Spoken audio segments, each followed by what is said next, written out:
আসসালামু আলাইকুম ভিউয়ার্স। আজকে আমি আপনাদের এক বোনের বাস্তব দোয়া কবুলের গল্প শেয়ার করব ইনশাআল্লাহ। সে বলেছেন, আমি অনেক মধ্যবিত্ত পরিবারের একটি মেয়ে। আমার বাবা রিক্সা সারানোর কাজ করতেন। আমি এসএসসি পাশ করি। এসএসসিতে আমার রেজাল্ট তেমন ভালো হয়নি, কারণ আমরা গরিব। ভালো মতো প্রাইভেটও পড়তে পারিনি তাই। তবে আমার ইচ্ছা ছিল এইচএসসিতে ভালো কলেজে লেখাপড়া করে ভালো একটা রেজাল্ট আমি আদায় করব। কিন্তু আমাদের তো ওই সামর্থ্য ছিল না। এরপরে কলেজের ব্যাপারে না জেনে শুনেই আমি একটা কলেজে ভর্তি হওয়ার ডিসিশন নিই। যে কলেজের বেতন ছিল 2,530 টাকা প্রতি মাসে। এটা ভেবে আমি খুব কান্না করতাম প্রতিদিন রাতে, যে এত টাকা আমার বাবা কিভাবে দেবে, যেখানে আমার বাবার মাসিক আয় খুবই কম। কিন্তু আমার বাবা আমার কাকার কাছ থেকে কিছু টাকা ধার নিয়ে আমাকে ওই কলেজে ভর্তি করে দেন। তার ইচ্ছা তার মেয়ে লেখাপড়া করে অনেক বড় কিছু হবে, অনেক বড় মানুষ হবে, সে যতই গরিব হোক না কেন।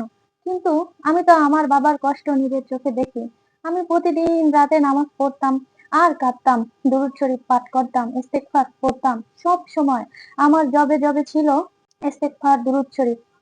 আর আল্লাহকে বলতাম, আল্লাহ, যে পেরেশানিতে আছি এই পেরেশানি তুমি মাফ করে দাও। আমার জন্য তুমি কোনো ব্যবস্থা করে দাও।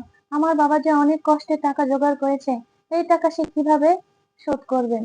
কিছুদিন পর শুনতে পারি ফুল ফ্রি স্টুডেন্টশিপের জন্য আবেদন করতে হবে। কলেজ থেকে একটা নোটিশ এসেছে।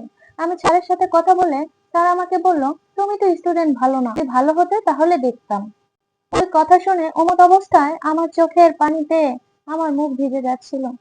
আমি সব সময় আল্লাহকে মনে রেখেছি, কখনোই ভুলিনি। সব সময় আমার কষ্টগুলোকে আমি আল্লাহর সাথে শেয়ার করতাম।